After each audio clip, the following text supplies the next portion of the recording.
ಕ್ರಾಂತಿ ನ್ಯೂಸ್ಗೆ ಸ್ವಾಗತ. ಇಂದು ಸಮಾಜ ಸೇವಕರು, ಬಡವರ ಬಂಧು, ಜನಮೆಚ್ಚಿದ ನಾಯಕರು Kothur doctor R Anju boss M Venkatapura ಗ್ರಾಮದ ಒಂದು ಬಡ ಕುಟುಂಬಕ್ಕೆ ಆರ್ಥಿಕ ಸಹಾಯ ಮಾಡಿದ್ದಾರೆ. ಹೌದು ವೀಕ್ಷಕರೇ, ಆ ಕುಟುಂಬದ ಯಜಮಾನ ಫಿಸಿಕಲ್ ಹ್ಯಾಂಡಿಕ್ಯಾಪ್ ಆಗಿದ್ದು ಕುಟುಂಬ ಪೋಷಣೆ ಮಾಡುವುದಕ್ಕೆ ತುಂಬಾ ಕಷ್ಟ ಆಗುತ್ತಿದೆ ಎಂದು Kothur doctor R Anju boss ಹತ್ತಿರ ಅವರ ನೋವು ಹೇಳಿಕೊಂಡಿದ್ದಾರೆ.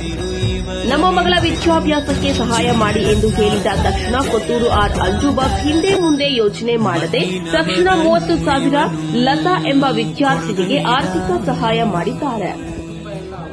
ಆ ಕುಟುಂಬದವರು ಮಾತನಾಡಿ ಅಂಜುಬಾಸ್ ಅವರಿಗೆ ಅಭಿನಂದನೆಗಳನ್ನ ತಿಳಿಸಿ ನಮ್ಮಂತವರ ಪಾಲಿಗೆ ದೇವರಾಗಿ ಬಂದಿರುವುದು ನಮ್ಮ ಅದೃಷ್ಟ ಎಂದು ಸಂತೋಷವನ್ನ ವ್ಯಕ್ತಪಡಿಸಿದ್ದಾರೆ.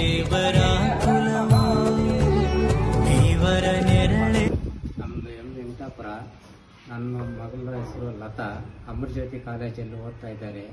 ನಾನು ಆರ್ಥಿಕವಾಗಿ ಸ್ವಲ್ಪ ಹಿಂದುಳಿದಿದ್ದೀನಿ. ನಾನು ಫಿಸಿಕಲ್ ಹ್ಯಾಂಡಿಕ್ಯಾಪ್ಟು, ದುಡಿಯೋಕ್ಕಾಗಲ್ಲ. ಆದ್ದರಿಂದ ನನಗೆ ಸಾಹೇಬರು ಅಂಜುಬಾಸ್ ಸಾಹೇಬರು ನಮಗೆ ಆರ್ಥಿಕವಾಗಿ ಮಾಡ್ತಾರೆ ಅಂತ ಬಂದು ನಮಗೆ 30,000 ರೂಪಾಯಿ ಅನುಕೂಲ ಮಾಡಿಕೊಟ್ಟಿದ್ದಾರೆ ನನ್ನ ಮಗಳ ವಿದ್ಯಾಭ್ಯಾಸಕ್ಕಾಗಿ. ಅವರು ದೇವರು. ನಾವು ನಮ್ಮ ಕುಟುಂಬ ಎಲ್ಲ ಅವ್ರಿಗೆ ಋಣವಾಗಿ ತಲೆಬಾಗಿ ಕೈ ಮುಗಿತ್ತೇವೆ, ನಮಸ್ಕಾರ ಮಾಡುತ್ತೇವೆ.